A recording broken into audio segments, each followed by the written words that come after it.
Hey everyone, welcome back to Two English Mugs. I'm Emma. And I'm Josh, the podcast where we help you speak real English without sounding like you swallowed a grammar book. Still not recommended. Especially before breakfast. Speaking of breakfast, why have you looked at your phone 4 times since we sat down? My mom... Everything okay? Yes, 2 okay. She has sent me 6 messages, an old family photo, and 7 messages. What does she want? She wants to know if I've eaten. Have you? Yes, I told her that. Nyan? Now she wants to know what I ate. Classic mom. Oh, look at this photo. This is from years ago. My mom, my dad, my sister, my brother, and me with a haircut we absolutely do not need to discuss. We're definitely discussing it. No. Okay. Describe your family instead. Easy. My family is 5 people. Ah. What? We found today's lesson. Already. Already. A very natural way to say that is, there are 5 of us in my family. There are 5 of us. Which, honestly, that phrasing saves you from sounding like you're reading a biology report, you know? Right. Yeah. Because there's nothing worse than that classic language class trap where you just sort of list people out. Oh, like my mother is nice, my father is nice, my brother is nice. Exactly. Yeah, I mean, it makes my duply chaotic family sound incredibly boring. And I can assure you, none of us are just nice. No, I believe that entirely. It just flattens real humans into these cardboard cutouts. It does. And nobody wants to be a cardboard cutout. Let's start with you. You said you have an older sister and a younger brother. So what are you? Tired. In the family. Oh, I'm the middle child. Exactly. If you have no brothers or sisters, you're an only child. You can also say, I'm the oldest, I'm the youngest, or she's my eldest sister. English is strange here. Some languages have a completely different word for an older brother and a younger brother. English makes you do the extra work. Naturally. So, older brother, younger brother, older sister, younger sister. Simple, once you know the pattern. And I'm stuck in the middle. If you're around B1 level, today's phrases will help you give much more natural answers. And if you want to read along or practice later, you can download the PDF transcript for this episode too. Excellent. I'll send it to my mom. Are you honestly sending a language transcript to the woman right now?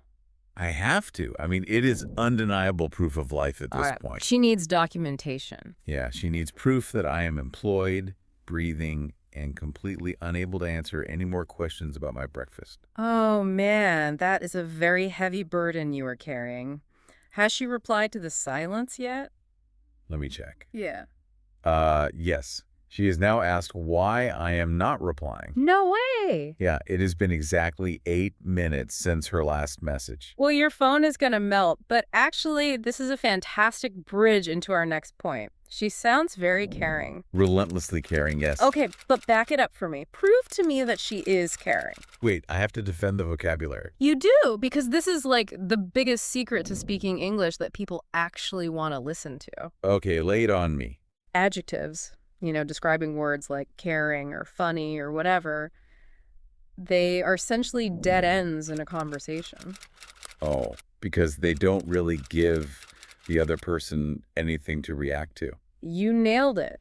You have to give a tiny, undeniable example. You need proof. I see. So if I just drop an adjective into the room, the conversation just loses all its energy. Yes, but if you give a little proof, it becomes a story. It gives the listener something to actually picture in their mind. Okay, let me try this formula then. My mom is really caring. She always checks that I got home safely. See? Immediately, I have this mental image of her, like, pacing by the door until you text her. That tells me so much more about who she is. Yeah, and she also asks if I have eaten today. A highly relevant example. Right. And then she asks exactly what I ate for my meal. I'm sensing a theme here. And then, she judges whether that meal was healthy enough for a growing adult, despite the fact that I left her house a decade ago. Yeah, I think we have sufficient proof now. Hey, I am just following the rules of the language. I am providing the required proof. You certainly are. But that structure is the golden rule for you listening at home right now. It's person plus an adjective plus a little proof. Does this mean I should stop using the word nice for absolutely everyone I know? Oh, please, yes. We need to retire the word nice permanently. Just throw it out. Put it in a locked box and bury it. Nice is basically conversational junk food. Right. It fills the silence, but no nutritional value. Exactly. Well, what if they actually are just a, pleasant, agreeable person? Then we use words that actually paint a picture, like someone can be patient. Meaning they don't get annoyed or angry quickly when things go wrong. Right. That is definitely not my mom when I fail to answer my phone within 3 minutes. Well, another brilliant word is easygoing. An easygoing person is relaxed and, just rolls with the punches. They are not easily stressed. Again, we are straying very far from my mother's personality profile here. We love your mom, by the way. Oh, we do. Ferociously. But she is not easygoing. Well, someone can be hardworking, quiet, funny, kind, or strict. Strict is an interesting one. That means they make lots of rules and they actually enforce them, right? They do. But remember, our new golden rule. You can't just drop the word strict on the floor and walk away. Right, I have to give the proof. Yes, give us the proof. Okay, let's look at my dad. My dad was quite strict when I was a teenager. He always wanted to know exactly where I was going and what time I would be home. Now we're talking. That paints a super vivid picture of a Friday night in your house. Always a full interrogation. He would ask, where are you going? Who are you with? What is their phone number? What is their blood type? Okay, I am really hoping that last question isn't historically accurate. Mostly not true. But you get the idea. Yeah. The tiny story makes the person memorable in a way that just saying he was strict never could. Absolutely. Now let's look at that family photo on your phone again. The one with the highly questionable haircut. I told you we are not discussing the spikes. It was a dark time for fashion. Fine, we will grant you immunity on the hair. But looking at your face, who do you look like in your family? My mom? Probably. We have the exact same eyes. That makes sense. Because the phrase look like is entirely about physical appearance. Your face, your height, the shape of your nose. But who do you act like? Oh, my dad, for sure. We are both pretty quiet people who try to avoid making a fuss.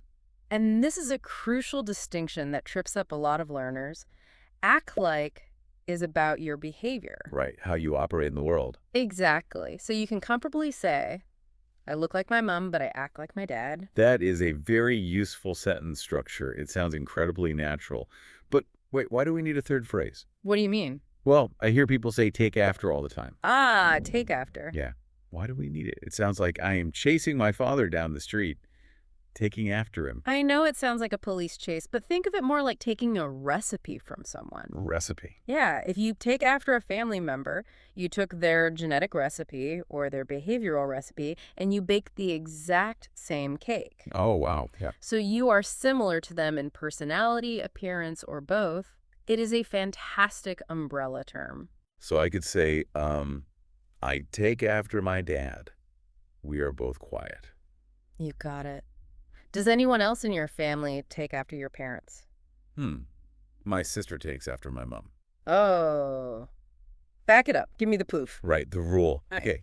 They both make lists, lots and lots of lists for absolutely everything in their lives. See, that sounds wonderfully organized. You would think so. But my mom once made a list of things she needed to put on another list. Oh, wow. Okay, we have crossed a line there. That is not organization anymore. No, it's not. That is an entire lifestyle philosophy. Speaking of my mom's philosophy, my screen literally just lit up again. Oh. Yeah, she is now asked if you have eaten today. That is so sweet. Tell her, yes, I am fully fed. I will, but you know as well as I do that won't end the conversation. Fair point. She will immediately demand a full inventory of what was on my plate. Without a doubt. Let's pivot before she asks for my blood type. We have talked about individuals, but how do we describe the actual relationships? Are you close to your family? Yeah, I would say despite the excessive texting, we are very close. Then you could say, we are a close-knit family. Or if you want to highlight one dynamic, you could say, I am very close to my sister. Okay, but what if I want to say we have a good relationship, but I don't want to sound quite so deeply emotional about it? You can say, I get on really well with my brother. Get on well with, meaning we enjoy spending time together, The conversation flows, and nobody is throwing plates at the wall. That is the hope, yes. But being close doesn't mean you exist in a state of permanent peace, does it? Definitely not. My family argues over everything from politics to the temperature of the living room. Right. And a brilliant idiom for agreeing with someone is to see eye to eye. Oh, I like that one. Think about the origin of that. If two people are at the same physical level, looking straight at each other, nobody is looking down on the other person. They are completely aligned. And if we don't agree, if our eyes are completely misaligned, You just make it negative. So you'd say, I don't always see eye to eye with my dad. can I still love him if we don't see eye to eye? Of course, every healthy family disagrees. Sometimes they have a massive argument. And the phrasal verb for that is fallout. Fallout, as in falling out of a tree. Hmm. Why does English use physical movement for an emotional argument? Because English is a Germanic language at its root. We love using little direction words like up, down, out, in to show a change in state. Okay. If you fall out, you break gravity, you break the connection, you stop being friendly for a while. And then hopefully you repair the connection. Yes. And the phrase for repairing it is makeup. Okay, let me test drive this. My brother and I fell out over something silly, but we made up the next day. Excellent usage. What did you fall out over? I don't know. I just invented the drama for the sake of the grammar practice. Oh, come on. Give me a believable family conflict. What would push you to fall out? The television remote control. It is a classic tale. He desperately wanted to watch sports. I desperately wanted to watch a movie. Highly believable, and a very common reason to temporarily break gravity with a sibling. Now, what happens when families expand? Oh no. I actually have a family vocabulary emergency coming up in my real life. Really? What is the emergency? Marriages. When my sister eventually gets married, her husband becomes my... what? Your brother-in-law. Okay. Now what about my own wife's brother? He's also your brother-in-law. Right. Now imagine my wife's brother meets my sister's husband at a holiday party. No, we are stopping this dangerous mathematics right now.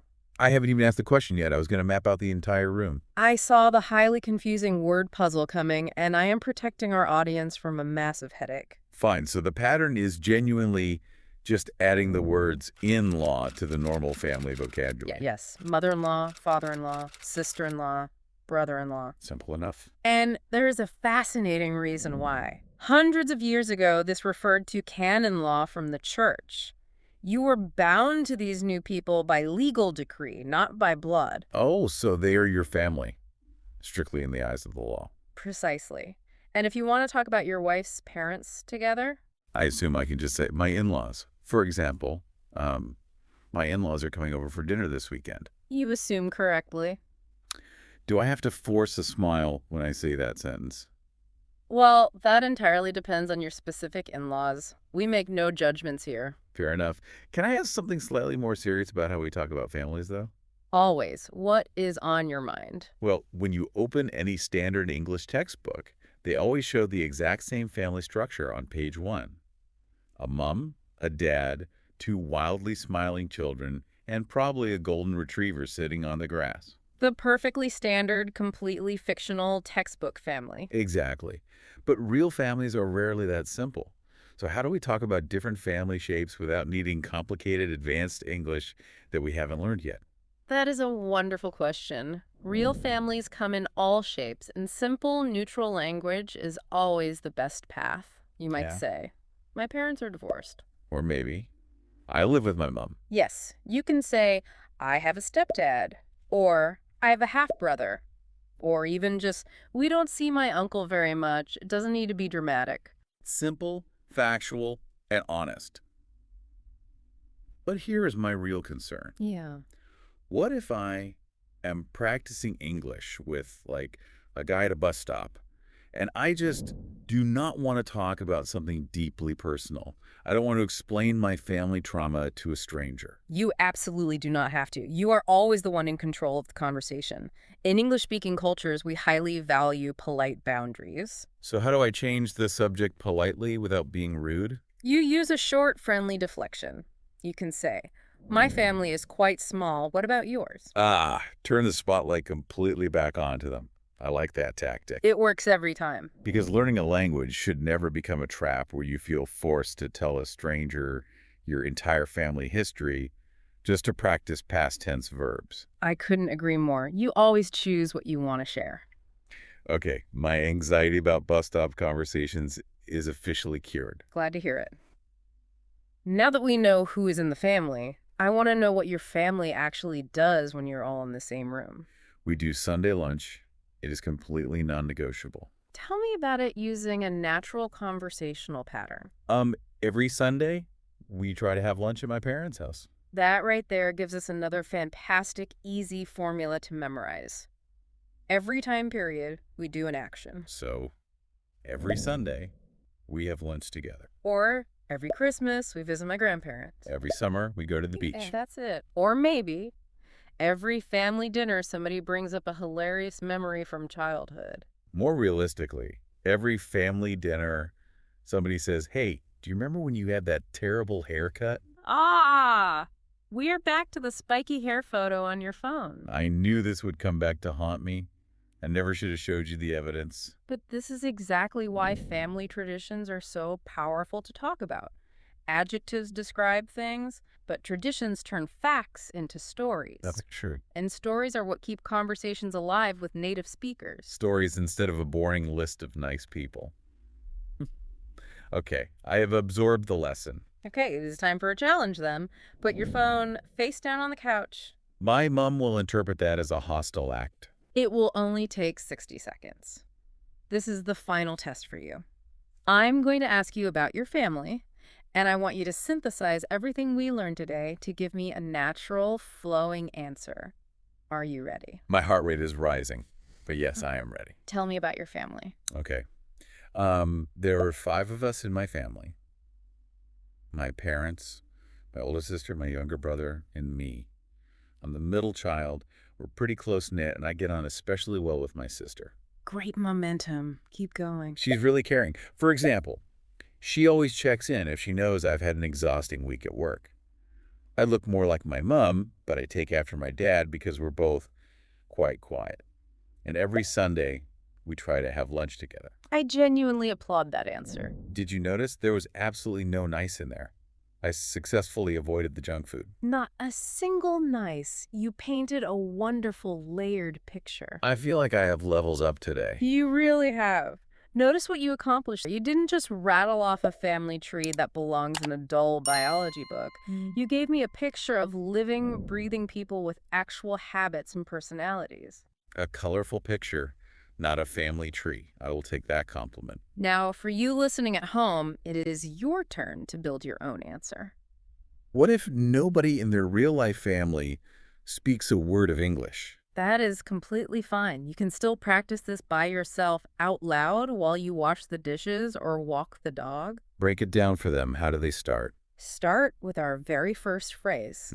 Say out loud, "There are blank of us in my family." Just fill in your number. Then tell us where you are positioned in the chaos. Right.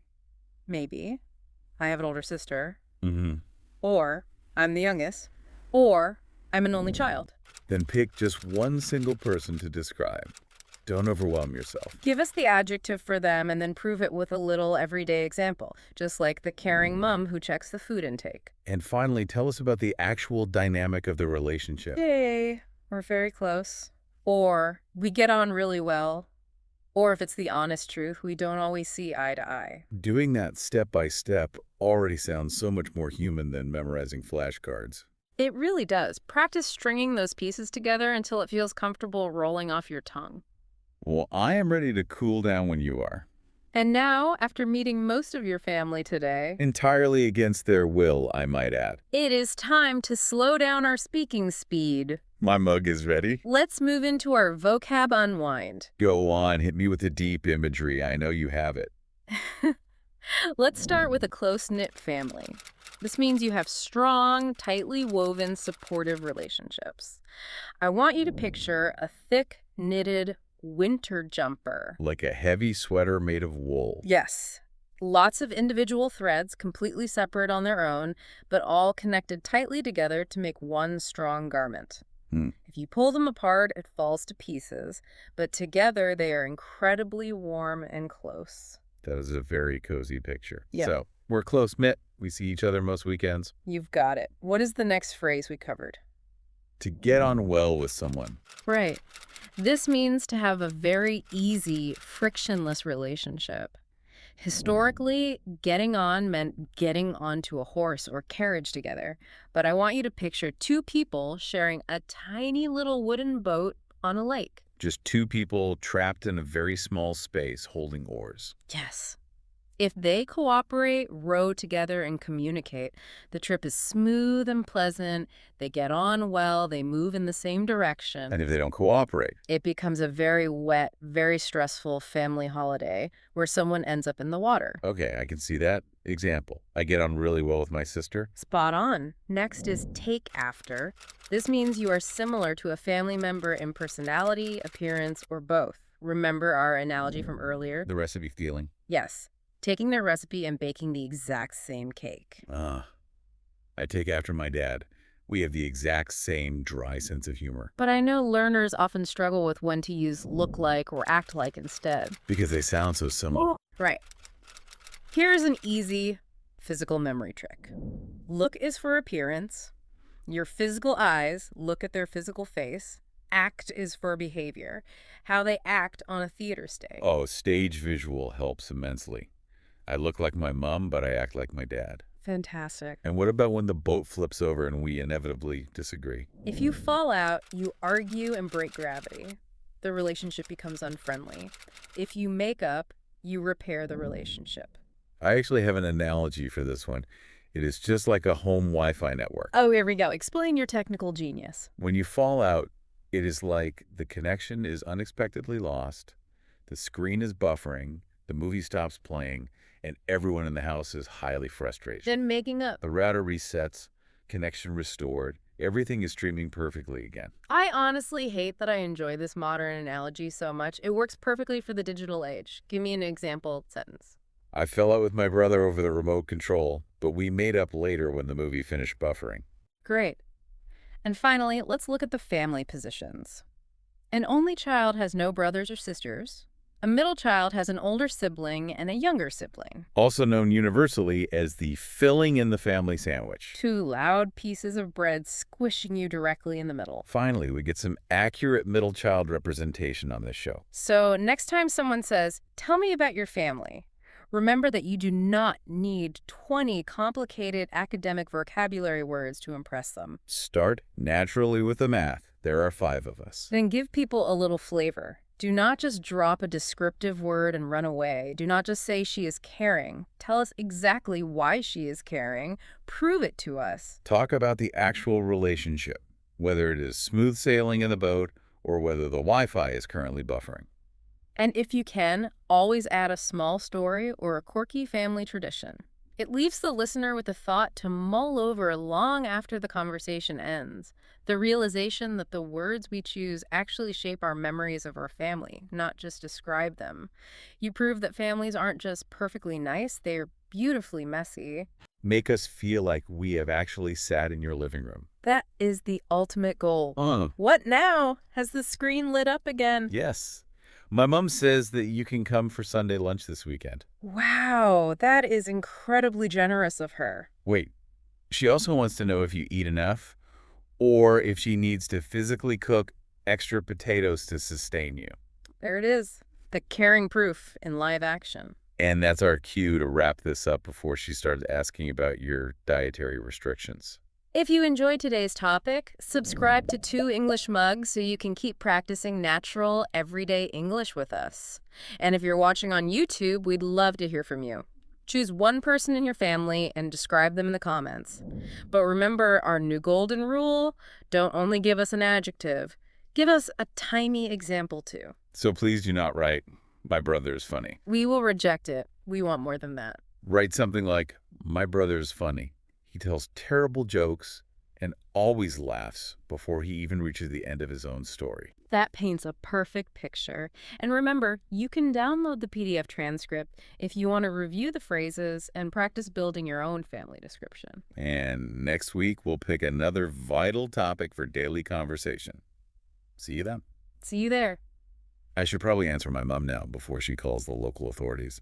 How many unread messages are waiting for you now? 11. Oh, my goodness. Tell my family I love them. Just reply to your mother. Thanks for sharing another mug of English with us.